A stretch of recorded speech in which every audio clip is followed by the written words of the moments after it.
Iran அடுத்ததாக Greece அப்படிங்கிற நாட்டோடு போர் தொடுக்க போகிறது அப்படிங்கிற ஸ்பெஷலான ஒரு நியூஸோட தான் அவங்கள சந்திக்க வந்திருக்கேன். இந்த கிரீஸ் நாட்டுக்கும் ஈரானுக்கும் என்ன சம்பந்தம், அப்படி என்னதான் பிரச்சனை இவங்க ரெண்டு பேருக்கும் அப்படிங்கிற அந்த டீட்டெயிலான ரிப்போர்ட்டை தான் நம்ம பார்க்க போகிறோம். சும்மா இருந்த சங்க ஊதி கெடுத்தான ஆண்டி அப்படிங்கிற கதையாக தான் கிரீஸ் சில சம்பவங்களில் ஈடுபட்டிருக்காங்க. மெட்டா அப்படிங்கிற நிறுவனத்துக்கு கீழே ஃபேஸ்புக்கு, அதற்கு பிறகு இன்ஸ்டா உள்ளிட்ட நிறுவனங்கள்லாம் வருது. நீங்கள் தினந்தோறும் யூஸ் பண்ணிக்கிட்டு இருக்கக்கூடிய அந்த ஆப்புக்கு ஒரு பெரிய ஆப் வச்சுருக்காங்க ஈரான். இது சோஷியல் மீடியாவை யூஸ் பண்ணக்கூடிய எல்லாருக்குமே ஒரு பெரிய அளவிலான பதற்றத்தை ஏற்படுத்தக்கூடிய செய்தி. டீட்டெயிலாக பேசுவோமா? வாங்க பார்க்கலாம் உறவுகளே. இது பிரசாத் சிக்னேச்சர். உங்களுடைய தொழில் சம்பந்தமான விளம்பரங்களை நமது சேனலில் ஒளிபரப்ப உங்களுக்கான அருமையான வாய்ப்பு. நமக்குன்னு ஒரு வீடு, அது எல்லாரோட வாழ்நாள் கனவு. ஒரு முறை தான் முடிவெடுக்க போறீங்க, அதை சரியாயிடுங்க. கிரியேட்டர் கன்ஸ்ட்ரக்ஷன்ஸ் உங்களோட கனவு இல்லத்தை சூப்பராக டிசைன் பண்ணி அழகாக கட்டித்தராங்க. இன்டீரியர் டிசைன்லையும் இவங்க தான் டாப். North west interiors. தொடர்புக்கு 72907991. மத்திய கிழக்கில் மிகவும் உச்சகட்டமான ஒரு பரபரப்பு ஏற்பட்டுக்கிட்டு இருக்கு. அது மட்டும் கிடையாது, இப்போ நான் சொல்ல போகிற செய்தி ரொம்ப வருந்தத்தக்க ஒரு செய்தி. மெட்டா இந்த நிறுவனத்தின் மீது இப்போ அதிபயங்கரமான தாக்குதலை நாங்கள் நடத்த போகிறோம் அப்படிங்கிறது தான் ஈரானுடைய IRGC வெளியிட்டு இருக்கக்கூடிய அறிவிப்பு. அதனால் என்ன பிரசாத், நடத்திட்டு போட்டோம் அப்படின்னா, ஐயா நம்மளாம் அதை வச்சு தாயா வாழ்ந்துக்கிட்டு இருக்கோம். ஃபேஸ்புக்கு அப்புறம் இன்ஸ்டாகிராமு இதெல்லாம் பயன்படுத்தாமல் நீங்கள்லாம் இருப்பீங்களா அப்படிங்கிற கொஸ்டினை நான் உங்கள்கிட்ட கேட்குறேன். அதுக்கு நீங்கள் பதில் சொல்லுவீங்க, கண்டிப்பாக முடியாதுன்னு தான் சொல்லுவீங்க. ஏன்னா இன்றைக்கி அதை வச்சு தான் இந்த தளங்களே இயங்கிட்டு இருக்கு. நிறையா பேருடைய வாழ்வாதாரமே அதை வச்சு தான் போயிட்டுருக்கு. இன்டர்நெட்டை எப்படி ஹவுதிகள் கட் பண்ணாங்களோ பெரிய அளவிலான ஒரு மாற்றங்கள் சொசைட்டிலேயே உண்டாகுமோ, அது மாதிரி இந்த மெட்டா நிறுவனத்தின் மீது ஈரான் கை வச்சாங்க அப்படின்னா உலகத்தினுடைய பாதி இயக்கமே கெட்டு போயிடும். அப்படிப்பட்ட ஒரு டேஞ்சரான ஒரு இடத்துல இப்போ ஈரான் அட்டாக் பண்ண போகிறாங்க. இது மிடில் ஈஸ்டில் மட்டும் பாதிப்பை ஏற்படுத்தும் அப்படின்னு மட்டும் நம்ம நினைக்க முடியாது. ஒட்டுமொத்த உலகத்திற்கான பாதிப்பு தான். ரெண்டாவது, வாட்ஸ்அப் இல்லாமல் நீங்கள் இயங்க முடியுமா? யோசிச்சு பாருங்கள். வாட்ஸ்அப் அப்படிங்கிற ஒரு விஷயம் இன்றைக்கி நமக்குள்ளே 5 விரலை தாண்டி 6வது விரலாக நம்ம வாட்ஸ்அப்பை தான் பயன்படுத்திக்கிட்டு இருக்கோம். ஒரு காலகட்டத்தில் என்னுடைய நண்பர்கிட்ட சொல்ல நினைவுகள் தான் எனக்கு நிழலாடுது. எப்படின்னா, ஏன்டா சிகரெட்டை குடித்து உடம்பெல்லாம் கெடுத்துக்கிற அப்படின்னா, அப்படி இல்லைன்பா, இந்த 5 விரலில் 6வது விரலாக அந்த சிகரெட்டை வச்சாதான் அது ஒரு சந்தோஷமாக இருக்குது அப்படின்னு சொல்லுவாப்புல. அதோட கூடுதலாக ஒரு வார்த்தை வேற சொல்லுவான், சிகரெட்டை நீ சுவாசிக்கிற, நாங்கள்லாம் அதை நேசிக்கிறோம் அப்படிமா. அதான் உச்சக்கட்ட கோபம் வரும். எது எப்படியோ, நீங்கள் சிகரெட்டை ஸ்மோக் பண்ணக்கூடிய நபர்களாக இருந்தால் பிரசாத் சிக்னேச்சர் சார்பாக ஒரு அறிவுரை, அதெல்லாம் விட்டுருங்க, வாழ்க்கை நல்லாயிருக்கும். அது மாதிரி நம்ம 5 விரல்களுமே இன்றைக்கி இந்த ஃபோனில் அந்த வாட்ஸ்அப் அப்படிங்கிற ஒரு விஷயத்துக்குள்ளே தான் இயங்கிக்கிட்டே இருக்கும் இல்லையா? ஸோ அப்படிப்பட்ட ஒரு இடமே இங்கே காலியாக போகுதுங்கிறாங்க. இது ரொம்ப பெரிய அளவிலான அச்சுறுத்தல். தங்கள் அலுவலகங்களை காலி செய்யுமாறு அந்த ஊழியர்களையும் எச்சரிக்கை விடுத்திருக்காங்க. மனிதர்களை விட்டுறோம், ஆனால் மகத்தான பணி செய்யக்கூடிய அந்த சோஷியல் மீடியா மேலே அட்டாக் செய்ய போகிறாங்க ஈரான். இது வருந்தத்தக்க ஒரு செய்தி. ட்ரம்பினுடைய $400 மில்லியன் மதிப்பிலான வெள்ளை மாளிகை நடன மண்டபம், ஏன் அங்கேயே டான்ஸ் ஆட போகிறாரா அப்படின்னு கேட்டால் அது எனக்கு தெரியாது. நீதிபதி இப்போ ஒரு முக்கியமான தடை விதிச்சிருக்காங்க. இது தொடர்பான கேஸ் அமெரிக்காவில் ஓடிட்டு இருக்கு. ஸோ காங்கிரஸ் சட்டப்பூர்வ அங்கீகாரம் வழங்கும் வரைக்கும் இந்த கட்டுமான பணிகள் அப்படிங்கிறது வாஷிங்டன் DC, அதுக்கு கீழே இருக்கக்கூடிய நிலவரை, இது எல்லாத்துக்குமே ஃபுல் ஸ்டாப் வச்சுருக்காங்க. இது தொடர்பாக அந்த மாநிலத்தினுடைய நீதிபதி ரிச்சர்ட் லியோன் உத்தரவும் பிறப்பிச்சிருக்கார். வல்லவனுக்கு வல்லவன் மையத்தில் இருப்பாங்க. அமெரிக்காவில் இப்படி ஒரு நபர் இருக்கார். ட்ரம்ப்புக்கு ஆச்சரியமான விஷயத்தான். கிரிமியா ஆரம்பத்தில் இருந்தே பஞ்சாயத்துக்குள்ளே இருக்கக்கூடிய ஒரு இடம். 2004 தொடக்க காலகட்டத்திலேயே ரஷ்யா உக்ரைன்ட்ட இருந்து அதை கைப்பற்றினாங்க. அதற்கு பிறகு 2018 தொடக்க காலகட்டத்தில் அந்த போர் ஆரம்பித்ததற்கு பிறகு ஒட்டுமொத்த கிரிமியாவும் என்னுடையது அப்படின்னு ரஷ்யா உரிமை கொண்டாடிச்சு. அது மட்டும் இல்லை, அங்கே இருக்கக்கூடிய பாலத்தின் மீதும் உக்ரைன் தாக்குதல் நடத்துகிறாங்க. பதிலுக்கு உக்ரைனை பந்தாடிச்சு ரஷ்யா. இப்போது அதே கிரிமியா மறுபடியும் பஞ்சாயத்துக்குள்ளாக இருக்குது. ரஷ்யாவுக்கு சொந்தமான AN-26 அப்படிங்கிற அந்த இராணுவ போக்குவரத்து விமானம் ஒன்று செங்குத்தான பாதையில் போய் மோதிச்சு. லேண்ட் ஆகிறதுக்கு இடமே கிடைக்கலையா உனக்கு அப்படின்னு தான் கேட்க தோணுது. எது எப்படியோ இறந்து போனது மனித உயிர்கள், வேதனையான செய்தி. 29 பேர் இறந்து போயிருக்காங்க அந்த சம்பவத்தில். தொழில்நுட்ப கோளாறு காரணமாக தான் இந்த நிகழ்வு ஏற்பட்டிருக்கக்கூடும் அப்படின்னு ரஷ்ய பாதுகாப்பு அமைச்சகம் இப்போ விளக்கத்தை ஒன்று கொடுத்துருக்காங்க. அமெரிக்காவினுடைய சிறப்பு தூதர் ஸ்டீவ் விட்காஃபோடு பெரும்பாலும் மறைமுகமாக தான் நாங்கள் பேச்சுவார்த்தை நடத்தியிருக்குமே தவிர நேரடியாக ஒன்று பேச்சுவார்த்தைலாம் கடைசியாக முத்தரப்பு பேச்சுவார்த்தை நடந்துச்சு, அதோட முடிஞ்சு, இப்போலாம் எதுவும் பேசுகிறதே கிடையாது அப்படிங்கிறாங்க. விட்காஃபிடமிருந்து எனக்கு நேரடியாக செய்திகள் வருது. அதே நேரத்தில் சில இடைத்தரகர்கள் மூலிமா, இப்போ கத்தார் உள்ளிட்ட நாடுகள் மூலிமா சில செய்திகளை சொல்லி அனுப்புகிறாங்க. நாங்கள் காதில் வாங்கிட்டு போயிட்டே இருக்கோம்.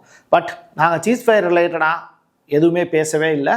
தகவலை ஷேர் பண்ணி விடுறாங்க. ஜஸ்ட்டு ஒரு 15 பாயிண்ட்ஸ் இருக்கக்கூடிய அந்த விஷயத்தை மட்டும்தான் ஷேர் பண்ணாங்க. அதுக்கு பிறகு அவங்ககிட்ட நாங்கள் பேச்சுவார்த்தை எதுவும் நடத்தலை அப்படின்னு சொல்கிறாங்க. கிரீஸ் வரக்கூடிய நாட்களில் இதை பற்றிய பேச்சுக்கள் தான் அதிகமாகவே இருக்க போகுது. நான் முன்னாடியே சொல்கிறேன். கிரீஸ் நாடு ஈரானில் இருந்து சரியாக 3800 கிலோமீட்டர் தாண்டி இருக்கக்கூடிய ஒரு நிலம். அங்கே யூஎஸ் பேஸ் ஒன்று இருக்குது. சூடா அப்படின்னு ஒரு வளைகுடா அங்கே இருக்குது. அந்த வளைகுடாவை பயன்படுத்தி தான் அமெரிக்கா தனது கப்பல்களை செலுத்துவதற்கான வாய்ப்பு, இந்த ஏவுகணைகளை செலுத்துவதற்கான வாய்ப்பு இருக்குது அப்படின்னு சொல்கிறாங்க. சுலைமானி அவர்களை கொலை செய்கிறதுக்கு திட்டம் போட்டு கொடுத்ததே கிரீஸ் தான். அவங்களும் அதுக்கு துணை போயிருந்தாங்க அப்படிங்கிற செய்திகள்லாம் வலம் வரும்.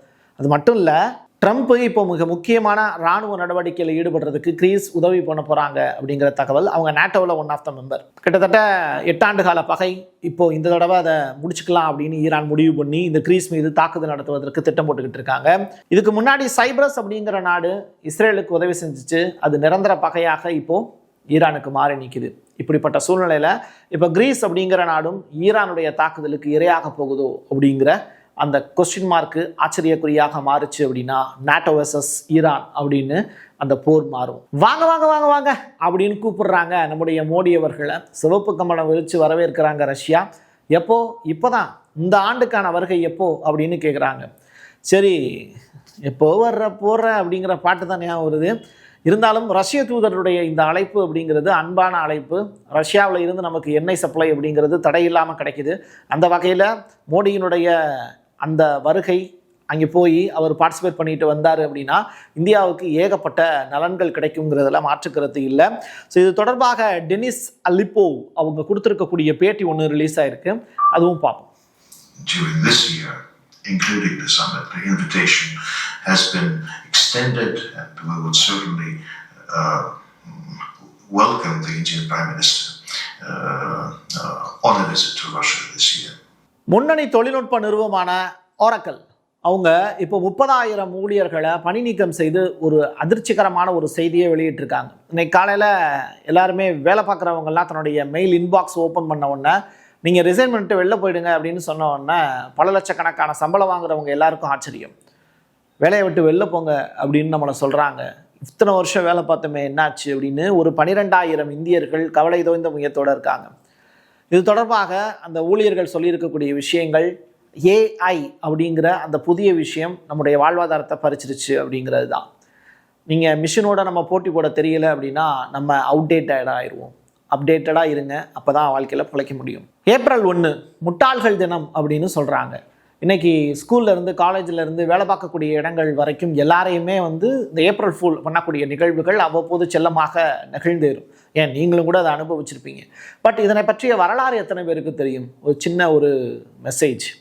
1582 ஆண்டில் தான் அப்படி ஒரு சம்பவமே நடந்துச்சு.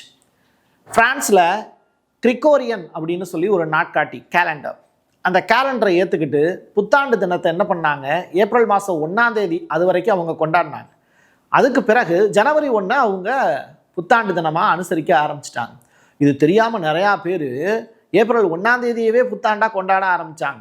இப்போது சித்திரை 1 அப்படின்னு சொல்லி அதை தான் தமிழ் புத்தாண்டுன்னு சில முட்டாள்கள் கொண்டாடிக்கிட்டு இருக்காங்கல்ல. ஆனால் பொங்கல் அன்னைக்கு தான் வந்து தமிழ் புத்தாண்டு பிறக்குது அப்படிங்கிறத வரலாற்று ஆய்வாளர்களும் மறைமடியாடிகள் அவர்களும் ஏகப்பட்ட ஆதாரங்களை கொடுத்து அதையும் வந்து ப்ரூஃப் பண்ணிட்டாங்க. எப்படி? சூரியனுடைய இயக்கத்தின் அடிப்படையில். அந்த வகையில் தை 1 தான் நமக்கு தமிழர்களுக்கான புத்தாண்டு. இந்த மாதிரி நம்ம ஏப்ரல் ஃபூல் அப்படின்னு சித்திரை 1 கொண்டாடுறவங்களை பார்த்து சொல்ல முடியாது. ஆனால் உலகம் இப்போ எப்படி சொல்லுது அப்படின்னா, இந்த ஏப்ரல் 1ஆம் தேதியிலேருந்து ஜனவரி 1க்கு மாறினாங்கல்ல, அந்த மாற்றம் தெரியாமல் அதுக்கப்புறமும் ஏப்ரல் 1ஐயே புத்தாண்டாக கொண்டாடிக்கிட்டு இருந்தாங்கல்ல, அவங்கள புறம் முட்டாள்னு சொல்ல ஆரம்பித்தாங்க. இதுதான் இந்த ஏப்ரல் 1 அப்படிங்கிறது ஏப்ரல் ஃபூல் அப்படிங்கிற வார்த்தை அதுக்கு பிறகு ஃபெமிலியராக மாறிச்சு. இத்தாலியினுடைய பிரதமர் மெலோனி இவங்க ரொம்ப தைரியமான பொண்ணு. இஸ்ரேல் வரம்பு மீறி விட்டதாக நான் குற்றம் சாட்டுகிறேன் அப்படின்னு ஓப்பன் ஸ்டேட்மெண்ட்டாக சொல்லியிருந்தாங்க. எங்களுடைய வான்வழியை பயன்படுத்துவதற்கு அவங்களுக்கு அனுமதி இல்லை. அமெரிக்காவோடு இணைந்து இஸ்ரேலுக்கு ஆதரவாக ஈரானை எதிர்த்து போரிடுவதற்கு நாங்கள் வரமாட்டோம் அப்படிங்கிற ஸ்டேட்மெண்ட்டையும் சொல்லியிருந்தாங்க. இது உங்களுக்கான போர் அப்படின்னு தைரியமாக அனௌன்ஸ்மெண்ட் கொடுத்துருந்தாங்க. பாலஸ்தீன பொதுமக்கள் படுகொலை செய்வதை நான் வன்மையாக கண்டிக்கிறேன் அப்படிங்கிற ஸ்டேட்மெண்ட் எதுக்காக சொல்கிறாங்க தெரியுமா? 10,000க்கும் மேற்பட்ட பாலஸ்தீன கைதிகளை எலக்ட்ரிக் ஷாக் கொடுத்து கொண்டுகிட்டே இருக்காங்கல்ல இஸ்ரேல். அதை உலகம் பார்த்துக்கிட்டே இருக்குல்ல, தினந்தோறும் நடந்துக்கிட்டு இருக்கு. இப்போ நீங்கள் சாப்பிட்ருப்பீங்க, தூங்கிட்டு இருப்பீங்கல்ல, அந்த நேரத்தில் அங்கே ஒரு பாலஸ்தீனர் எலக்ட்ரிக் ஷாக் அடித்து அப்படியே செத்துக்கிட்டு இருப்பார். யோசிச்சு பாருங்க. இஸ்ரேலுக்கு எதிரான ஐரோப்பிய தடைகளுக்கு இத்தாலி ஆதரவளிக்கும் அப்படிங்கிறத அவங்க அனௌன்ஸ்மெண்ட்டு கொடுத்துருக்காங்க. ஒரு நல்ல விஷயம். டெக்ரான்லையும் முன்னாள் அமெரிக்க தூதரக கட்டடம் ஒன்று இருக்குது, சும்மா தான் கிடக்கு, அங்கே யாரும் கிடையாது. இருந்தாலும் அந்த கட்டடம் எதுக்கு சும்மா இருக்குது அப்படின்னு இப்போது ஐஆர்ஜிசி அங்கே ஒரு குண்டை போட்டு விடுங்க அப்படின்னு குண்டை போட்டு விட்டுருக்காங்களாம். இது தொடர்பாக ஈரானிய அரசு ஊடகங்கள் செய்திகளை வெளியிட்டிருக்கு. ஆனால் நமக்கு வீடியோ காட்சிகளே கிடச்சிருக்கு, அதை பாருங்க. உள்நாட்டுக்குள்ளே கூட அமெரிக்காவோட கட்டடம் இருக்கக்கூடாது அப்படின்னு அங்கே அட்டாக் நடந்திருக்கு. அது தொடர்பான காட்சிகள் தான் இது. பாப் ஹெல் மண்டேப் இந்த ஜலசந்தி தான் இப்போ பேசு பொருளாக மாறி இருக்கு. ஹவுதிகளுடைய வருகை, பழங்குடிகள் அப்படின்னு தமிழ் சேனல்களில் வேறு எந்த சேனலுமே அவங்கள பழங்குடிகள்னு உச்சரித்ததே இல்லை. ஆனால் அவங்களுடைய வரலாறு தெரிஞ்ச நம்ம அவங்களுக்கு ஒரு பேர் வச்சோம், ஹவுதிகள், பழங்குடிகள் அப்படின்னு. செங்கடலுடைய ராஜாக்கள் அவங்க அப்படின்னு. இதுதான் அவங்களை பற்றி நாம் புரிந்து கொண்ட விஷயம். இப்போது அவங்களை பற்றி நீங்கள் அறியாத ஒரு விஷயம் சொல்லவா? ஈரானுக்கு ஆதரவாக அவங்க கிளம்புறாங்கிறாங்கன்னு தெரியும். இப்போது இந்த பாப் அல் மண்டேப் அப்படிங்கிற அந்த ஜலசந்தியை மூட போகிறாங்க. இதனால் யூரோப்புக்கு பெரிய லெவலில் லாஸ் ஏற்படும் அப்படின்னு சொல்கிறாங்க. இந்த பாப் எல் மண்டேப் ஜலசந்தி அப்படிங்கிறது ஐரோப்பாவுக்கு செல்லக்கூடிய எண்ணெயின் கணிசமான பங்கை அது தன்னகத்தை கொண்டிருக்கு. கிட்டத்தட்ட 20% உலகத்தினுடைய இயக்கத்தை கட்டுப்படுத்தக்கூடியது இந்த செங்கடலுடைய ராஜாக்கள் ஹவுதிகளுடைய கையில் தான் இருக்குது. அதனால் அவங்கக்கிட்ட யாரும் வச்சுக்க மாட்டாங்க. ஏன், அமெரிக்காவே அவங்கள கொஞ்சம் விட்டு தான் அடித்தாங்க. அதற்கு பிறகு பார்த்திங்கன்னா பொறுமையாக இருந்தாங்க. ஏன் அப்படின்னா நமக்கே அவங்க ஆப்படிச்சிடுவாங்க அப்படின்னு அவங்களுக்கு தெரியும். ஸோ இந்த பாப் எல் மண்டேப் தடுக்கப்பட்டுச்சு அப்படின்னா கப்பல்கள் எல்லாமே ஆப்பிரிக்காவை சுற்றி மாற்றுப்பாதையில் செல்ல வேண்டிய கட்டாயம் ஏற்படும். இதனால் ரொம்ப பெரிய அளவில் காசு செலவாகும். அதனால் ஹவுதிகளை அனுசரித்து போகிறது தான் அமெரிக்காவுக்கு நல்லது. ஆனால் இப்போ ஹவுதிகள் என்ன தெரியுமா பண்ணுறாங்க? வேர்ல்டு ஹிஸ்ட்ரி நெட்வொர்க் வெளியிட்டிருக்கக்கூடிய அறிவிப்பின்படி எங்களுடைய ஈரானுக்கு ஆதரவாக நாங்கள் இப்போ அந்த ஜலசந்தியை மூட போகிறோம் அப்படிங்கிற ஒரு அனௌன்ஸ்மெண்ட்டை கொடுக்கறதுக்கு தயாராகிட்டு இருக்காங்க. இப்படி உலகம் முழுவதும் அரங்கேறி இருக்கக்கூடிய ஒட்டுமொத்த செய்திகளையும் உங்கள் முன்னாடி எனக்கு தெரிஞ்ச அளவில் புரிகிற மாதிரி கொடுத்துருக்கேன் அப்படிங்கிறத நான் நம்புகிறேன். இது உங்களுக்கு பிடிச்சிருந்தது அப்படின்னா உங்களுடைய நண்பர்களுக்கும் உறவினர்களுக்கும் ஷேர் பண்ணுங்கள். என் கையெழுத்து என் மக்களுக்கானது உறவுகளை மீண்டும் ஒரு பதிவில் சந்திக்கலாம். நன்றி, வணக்கம். உங்களுடைய தொழில் சம்பந்தமான விளம்பரங்களை நமது சேனலில் ஒளிபரப்ப உங்களுக்கான அருமையான வாய்ப்பு. நமக்குன்னு ஒரு வீடு, அது எல்லாரோட வாழ்நாள் கனவு. ஒரு முறை தான் முடிவெடுக்க போறீங்க, அதை சரியாயிடுங்க. கிரியேட்டர் கன்ஸ்ட்ரக்ஷன்ஸ் உங்களோட கனவு இல்லத்தை சூப்பர்வா டிசைன் பண்ணி அழகா கட்டித்தராங்க. இன்டீரியர் டிசைன்லையும் இவங்க தான் டாப். North west interiors.